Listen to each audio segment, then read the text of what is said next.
আসসালামু আলাইকুম ওরহমতুল্লাহি ওবরকাতুহ। আজকের ভিডিওটি একটি বাস্তবতার সামনে আমাদের দাঁড় করিয়ে দেবে।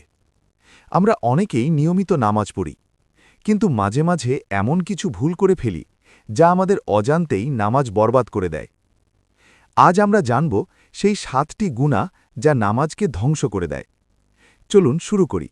আপনি হয়তো নিয়মিত নামাজ পড়েন, সময় মতো দাঁড়ান, রুকু সেজদা সব ঠিক রাখেন, কিন্তু জানেন কি, একটা মাত্র ভুল পুরো নামাজ নষ্ট করে দিতে পারে। একটা গুনাহ আপনার সব আমল বরবাদ করে দিতে পারে। এখন প্রশ্ন, সেই ভুলগুলো কি, আর আমরা কিভাবে বাঁচব? ১. নামাজে খুজু হারানো। আজকের সবচেয়ে বড় সমস্যা হৃদয় ছাড়া নামাজ। মানুষ দাঁড়িয়ে আছে নামাজে, মুখে সূরা পড়ছে, কিন্তু মন কোথায়? ব্যবসায়, ফোনে, সিনেমায়, মানুষের সাথে ঝগড়ায়।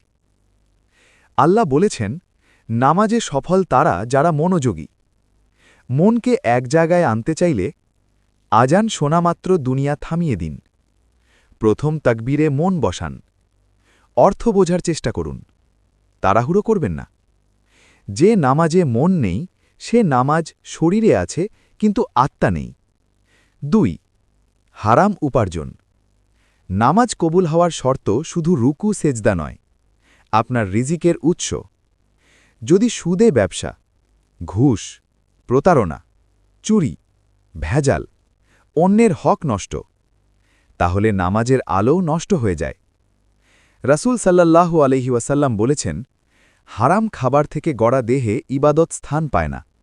তাই প্রথম পরিবর্তন শুরু হোক হালাল উপার্জন দিয়ে। ৩. পরনিন্দা ও গীবত। দিনে 5 বার নামাজ পড়ি, কিন্তু মুখ থেমে না।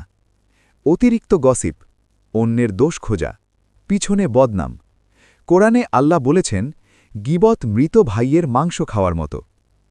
আপনি নামাজে দাঁড়ান ক্ষমা চাইতে, কিন্তু ফিরে এসে আবার গীবত করলে নামাজের প্রভাব শেষ হয়ে যায়। নিজেকে প্রশ্ন করুন, আমার মুখ কি আমার নামাজকে সমর্থন করছে নাকি নষ্ট করে দিচ্ছে? ৪. অহংকার ও নিজের ভালো ভাবা। মানুষ ভাবে, আমি তো 5 ওয়াক্ত পড়ি, আমি ভালো মানুষ। সে পড়ে না, সে খারাপ। এটাই সবচেয়ে বড় বিপদ, অহংকার। নামাজ আমাদের বিনম্র বানাতে এসেছে। যদি নামাজ মানুষকে নম্র না বানায়, তবে সেই নামাজে বড় সমস্যা আছে। মনে রাখুন, আল্লাহ তকদির উলটপালট করে দেন এক মুহূর্তে। ৫. নারী পুরুষের পর্দাহীনতা বা অশ্লীলতা। স্বীকার করতে হবে, আজকের সময়ের সবচেয়ে বড় ফিতনা social media, short video, cinema, drama, অনৈতিক কন্টেন্ট।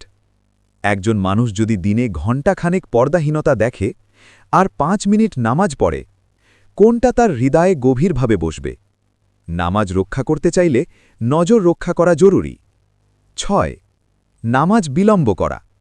আজান হল দুনিয়ার কাজ থামার সিগন্যাল, কিন্তু আমরা কি করি? একটু পরে পড়ব, ড্রামা শেষ করি, বাজার থেকে ফিরে, গেমের পর। নামাজ পিছাতে পিছাতে কিভাবে বরকত আসবে? আল্লাহ বলেছেন, তাউন যারা নামাজ বিলম্ব করে, নাশ হবে তাদের। সময়ে নামাজ বরকত, বিলম্বিত নামাজ ক্ষতি। ৭. রিয়াকারী বা লোক দেখানো নামাজ। এটা সবচেয়ে ভয়ঙ্কর। মানুষ কি দেখছে? কেউ কি প্রশংসা করছে? সে খুব ধার্মিক এটা শোনার ইচ্ছে। এই নামাজ শুধু নষ্টই নয়, বরং গুনাহ। ইবাদত শুধু আল্লাহর জন্য। এতে মানুষ, দুনিয়া বা বাহাদুরি ঢুকলে তা ইবাদত থাকে না, এটা অভিনয়ে পরিণত হয়। এগুলো শুনে আপনার মনে লাগতে পারে, আমি তো সব ভুল করছি। কিন্তু খেয়াল করুন, আল্লাহ কাউকে পরিত্যাগ করেন না। মানুষ ভুল করে, আল্লাহ ক্ষমা করেন বারবার, যতক্ষণ না আমরা ফিরে আসি। আজকে সিদ্ধান্ত নিন, সময় মতো নামাজ, মন দিয়ে নামাজ, হালাল উপার্জন, গীবত ছাড়ুন, চোখ জিহ্বা হেফাজত, অহংকার ত্যাগ, একান্তে ইবাদত। তাহলে নামাজ শুধু রেওয়াজ নয়, আমাদের জীবন বদলে দেবে।